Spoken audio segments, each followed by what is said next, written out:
Most people are not poor because they do not work hard enough. Most people are not broke because they do not earn enough money. Most people are struggling financially because they are making the same 7 mistakes over and over again without even realizing it. And nobody has ever sat them down and shown them exactly what those mistakes are and why they are so devastatingly expensive. And here is what makes this even more frustrating. These are not exotic mistakes. They are not complicated financial errors that require an economics degree to understand. They are simple, everyday decisions that seem completely reasonable in the moment and that silently destroy any chance of building real wealth over a lifetime. I have seen people earning $30,000 a year build more wealth than people earning $150,000 a year. The difference was never the income. It was always the decisions. And today, I am going to show you exactly which decisions are keeping most Americans financially stuck and what to do instead. Stay with me through all 7 because number 4 is the one that almost nobody talks about, and it might be the most expensive mistake on this entire list. The first mistake is treating your checking account like a saving strategy. Right now, the average American checking account pays somewhere between 0.01% and 0.5% interest per year. Inflation over the past few years has been running between 4% and 9%. That gap between what your bank pays you and what inflation takes from you is not neutral. It is a loss, a real, measurable, compounding loss that happens every single month, whether you notice it or not. Think about what that actually means in practice. If you have $20,000 sitting in a checking account earning 1% interest, while inflation runs at 5%, you are losing approximately $1,000 of purchasing power every single year. The number on your screen stays at $20,000. But what that $20,000 can buy in the real world keeps shrinking. A dollar that could buy a full grocery bag 5 years ago buys half a bag today. That is not bad luck. That is a predictable mathematical result of leaving money in an account that pays less than inflation. The fix is not complicated. High-yield savings accounts at online banks like Marcus by Goldman Sachs, Ally, or SoFi are currently paying 4% to 5% APY on the exact same money you would otherwise leave in a checking account doing nothing. Moving your emergency fund and short-term savings to one of these accounts takes about 15 minutes and costs nothing. And the difference over 5 or 10 years is thousands of dollars created from zero additional effort. But the bigger fix, the one that actually changes your financial trajectory, is understanding that keeping money in cash is a short-term strategy, not a long-term one. Any money you will not need for at least 3 to 5 years should be working harder than any savings account can make it work, which connects directly to mistake number 2. The second mistake is waiting for the perfect moment to start investing. There is a conversation that happens in millions of American households every single year. It goes something like this: I will start investing when I pay off this debt, or when I get my next raise, or when the market is less volatile, or when I have more money saved up, or when things settle down a little. And the tragic irony is that this conversation, which feels responsible, which feels like prudent planning, is one of the most expensive financial decisions a person can make. Because what it is actually saying is, I am choosing to delay the most powerful wealth-building mechanism available to me because the timing does not feel right. Here is what the math says about timing. A 25-year-old who invests $200 a month at an average 8% annual return until age 65 ends up with approximately $702,000. A 35-year-old who invests the same $200 a month at the same 8% return until age 65 ends up with approximately $298,000. The 25-year-old invested only $24,000 more over their lifetime, but they ended up with $404,000 more at retirement. That $404,000 was not created by earning more money. It was not created by investing more money. It was created purely by starting 10 years earlier, by not waiting for the perfect moment that never comes. The market will always be volatile. There will always be a reason to wait. The debt will get paid and a new expense will appear. The raise will come and lifestyle inflation will absorb it. The moment that feels safe enough to start investing almost never arrives on its own. You have to decide to start before you feel ready, because the cost of waiting is not zero. It is enormous, and it compounds every single year you delay. The third mistake is paying full price for debt. The average American credit card charges between 20% and 29% interest per year. The average American carries a credit card balance of approximately $6,000.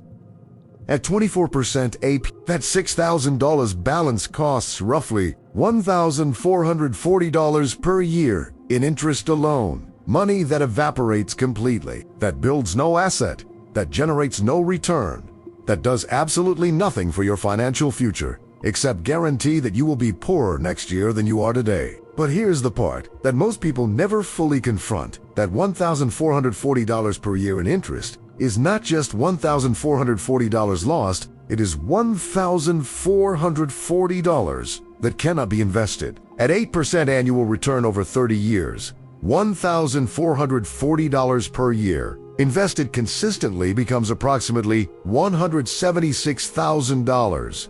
The credit card interest is not just costing you $1,440 this year. It is costing you $176,000 over your lifetime. Every year you carry that balance is another year you are paying that compounding cost.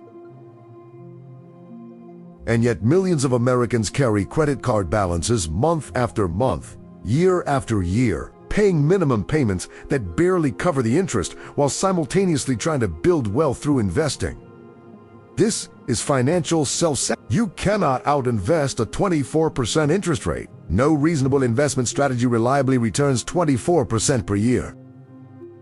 Eliminating high-interest debt is not just a financial decision, it is the single highest guaranteed return available to most Americans, and it is available right now without any market risk whatsoever. The approach that works is called the debt avalanche. Lists all your debts from highest interest rate to lowest. Put every dollar of extra money toward the highest interest debt first, while making minimum payments on everything else. When the highest interest debt is eliminated, roll that payment into the next one. The mathematical savings compared to paying minimums are staggering, and the psychological momentum of watching debts disappear one by one is one of the most powerful financial motivators that exists. The fourth mistake, the one I mentioned at the beginning that almost nobody talks about, is paying for lifestyle inflation before paying yourself. Here is how it works.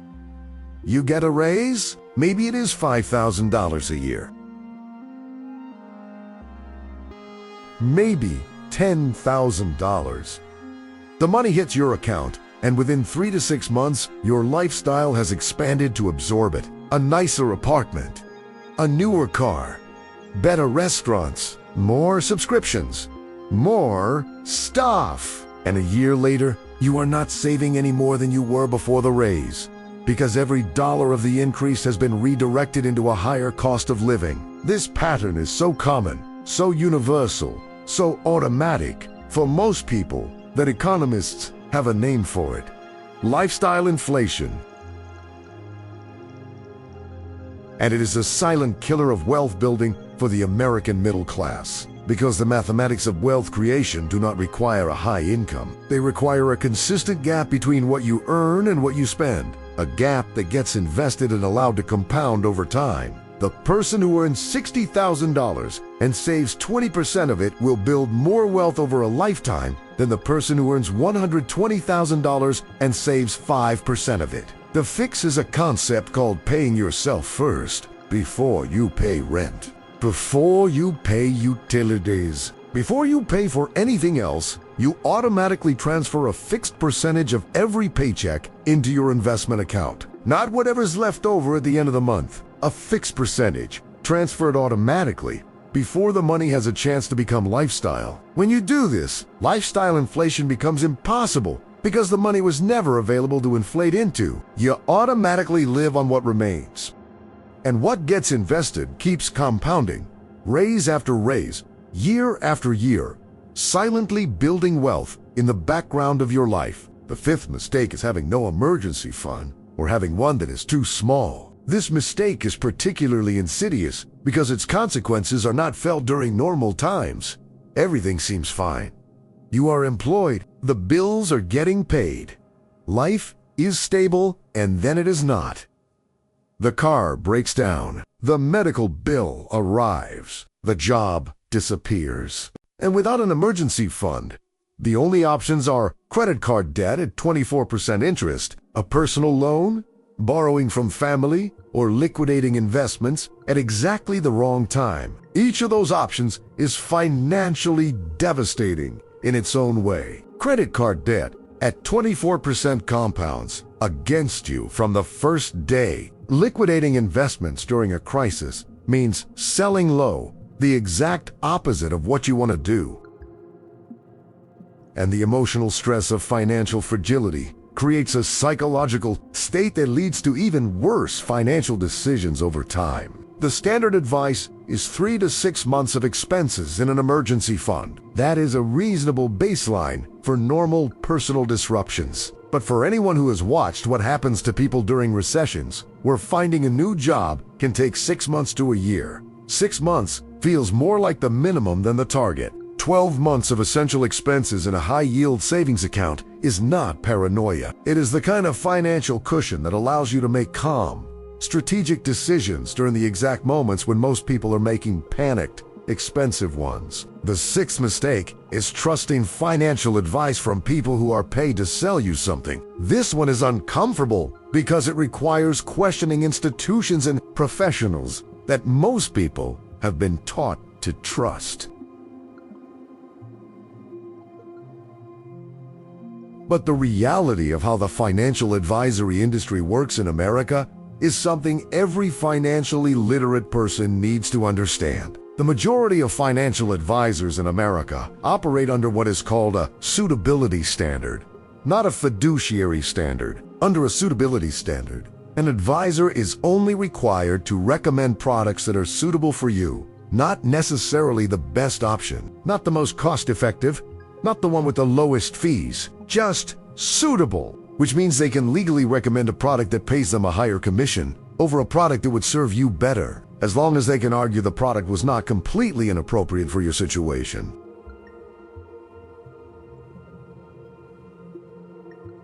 The result of this structure is that billions of dollars flow every year from regular Americans into financial products, actively managed mutual funds, variable annuity, whole life insurance policies that consistently underperform simpler, cheaper alternatives over the long term. The research on this is overwhelming. Roughly 85% to 90% of actively managed funds underperform the S&P 500 index over a 15 to 20-year period. The fees charged by these funds, compounded over decades, can cost an investor hundreds of thousands of dollars compared to simply buying a low-cost index fund and holding it. The solution is not to avoid all professional financial advice. It is to seek out fee-only fiduciary advisors, professionals who charge for their time rather than commissions on products, and who are legally required to act in your best interest. You can find them at napfa.org. For everything else, your retirement accounts, your investment accounts, your long-term savings, a simple portfolio of low-cost index funds like VOO, VXUS, and BND will outperform the vast majority of actively managed alternatives over the long term at a fraction of the cost. The seventh mistake is not having a plan and confusing activity with progress. This is the mistake that ties all the others together, and it is the one that is most difficult to see from the inside, because it does not look like a mistake. It looks like effort.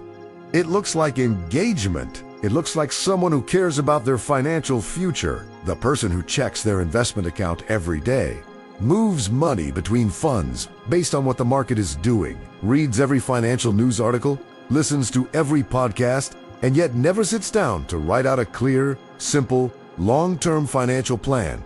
That person is mistaking activity for progress. And the research is unambiguous that this kind of hyperactive financial engagement produces worse outcomes than a simple, boring, automated plan that requires almost no ongoing attention. A real financial plan is not complicated. It answers 5 questions. How much do I earn? How much do I spend? How much do I save and invest every month? Where does that money go? And what is the long-term goal I am building toward? When those 5 questions have clear, written answers that are connected to automatic actions, automatic transfers, automatic investments, automatic debt payments, the plan runs itself. The decisions have already been made. The emotions of daily market movements are irrelevant. And the compounding engine runs in the background, month after month, year after year, doing its work whether you are paying attention or not. The difference between people who build wealth and people who spend their lives feeling like they should be doing better is almost never income.